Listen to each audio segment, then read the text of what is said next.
Happy Sunday, everyone. Welcome to Chasing a Murder. Today I'm going over a story connected to a businesswoman, Ana Walshe, a working mother of three who lives in Massachusetts and also works for a property management firm in Washington, D.C. And we have a lot of news coverage coming out on this young woman, saying that she was last seen around 4 or 5, even 6 a.m. at her house by a family member. They said that she had her bags with her. Her husband, Brian Walshe, was supposedly sleeping when she left. According to that family member, Ana was supposed to be picked up by a driver, and that was supposed to be a ride share. But police say that they're not able to confirm that she ever got that ride. Even so, they say sometimes drivers go offline, and so this could be concerning. And right now, they're looking more into that. So this ride share that they're not able to locate was supposed to take her to Logan Airport. Ana often commutes to DC, as many of the people in that area do. And she also has a townhouse in DC. And there, she also has a vehicle. And that vehicle always stays there at that townhome. What we're learning is that Ana works long hours, sometimes without getting into contact with her family. We learned that Ana also had a flight scheduled for January 3rd, but according to the investigators, she never made it on that flight either. Police look into this and find no records of her ever getting on a plane. So why was she heading back to DC on the holidays? Well, New Year's Day, Ana gets a call and she needs to deal with an emergency linked to one of the properties she manages. That is why she was heading out so early on that holiday morning. But investigators are finding out something that was quite concerning, and the fact that her phone has been turned off since the first of the year. And we know that Ana, she spends a lot of hours working, up to 60 hours a week. Her phone would be a very important asset to her. Property management, it's a very busy and demanding career. She's reported missing on January 3rd or 4th. Now, those dates are kind of condescending. And what's really strange about that is the fact that the husband and Ana's boss both report Ana missing the same exact day. There are detectives who take a look at the electronic forensics, and right now they're still looking for any clues that might lead them to where she might be. Remember, her phone's been shut off since the first of the year. Here's a bit of a description of her. She's 5'2", weighs about 115 pounds. She has brown eyes, brown hair. She is an Eastern European ascent. And police are actually reaching out to the public, urging anyone with information regarding Ana to contact Detective Harrison at 781-383-1055. By January 6, 2023, there's a press conference. Police Chief William Quigley seemed desperate to get a message out to the public and was even more than interested in speaking with the media. He said that there were canine units that have been deployed to look for the missing mom and that they had searched the woods near her home, the home in Massachusetts. He made sure that he reached out to the media and let it be known that so far they haven't found any evidence of foul play, that this is being handled as a missing persons case.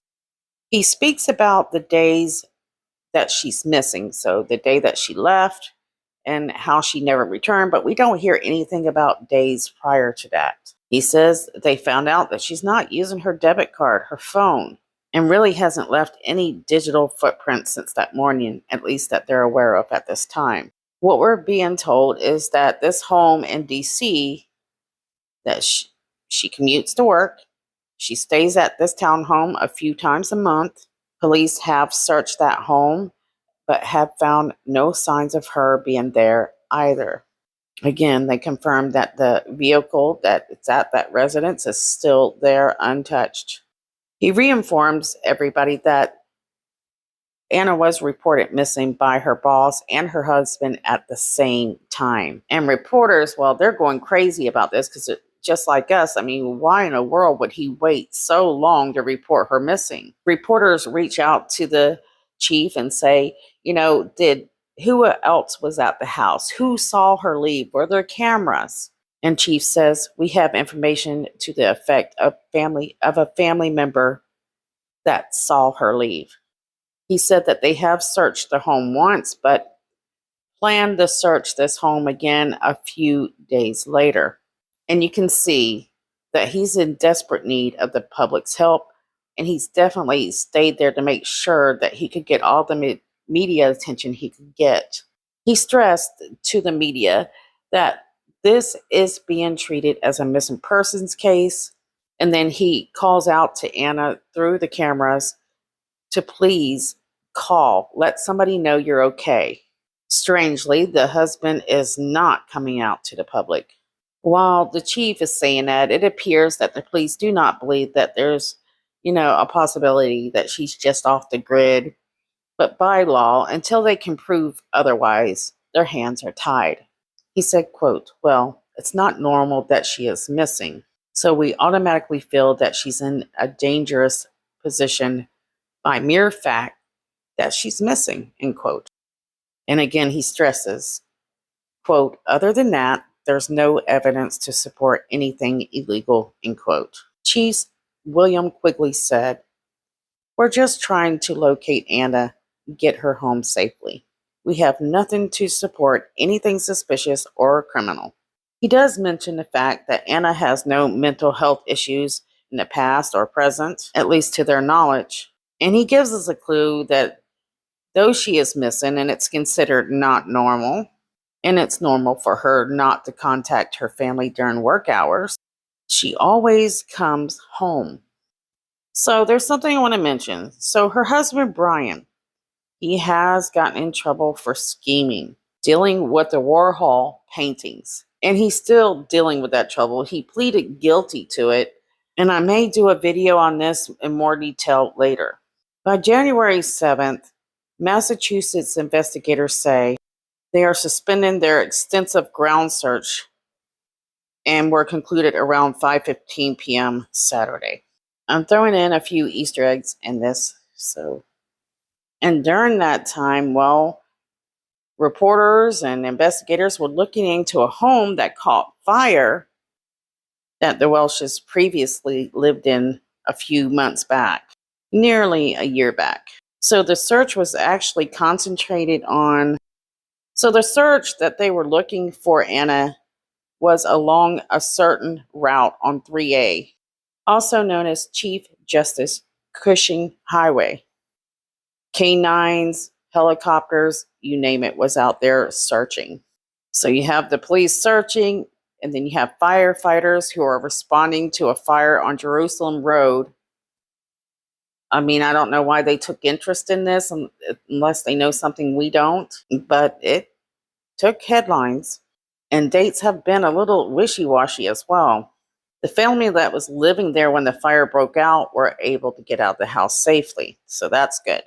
And firefighters had actually responded to that fire around 2:15 p.m. that day. Chief Quigley had something to say. He said, quote, very strange coincidence, end quote. They found out, though, shortly after that it was heating equipment. It was responsible for the fire. It was a piping for the carbon monoxide for a fireplace in a home.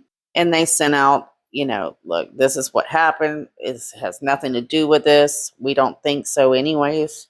And hey, by the way, have your heating system professionally checked each season. By today, January 8th of 2023, police say they're no longer searching the wooded area they've been looking at. They say they are following some new leads. Though we're not told what those leads are, of course. Friends of Ana are hoping for a positive outcome. One friend, Alyssa Kirby, says she's concerned about her friend. She said, quote, "She's a loving and loyal wife and mother of 3 beautiful boys," end quote. So there's actually 2 of her friends out there speaking, and maybe when I make my second video, I'll go into more details on that. But here's the thing. I mean, there's just not much information coming out on this, though we have a lot of information at the same time. And like I said, her husband, Brian, which is always going to be one of the first suspects you look at, a person of interest in cases like this. It's just the way it goes. And the fact that he's not come on to any type of media source or reach out to one to beg and plead for his wife to come home. Well, I would like to know why before I can make a judgment. But still, I mean, if it were me, I know, as horrified as I am being on video, as you guys know, I will be screaming and jumping in front of a camera if I have to get attention to find my loved one. Now, reporters ask, who is this person that saw Ana leave the house with her bags? Chief quickly says all he can say is it's a family member inside the house that day, and that Mr. Walshe was sleeping when she left.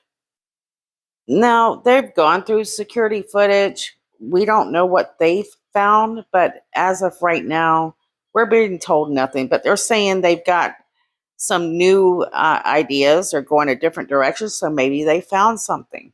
But when it comes to the house, if they do have a house camera, which we don't know, they didn't find anything at the time that I started researching this anyway.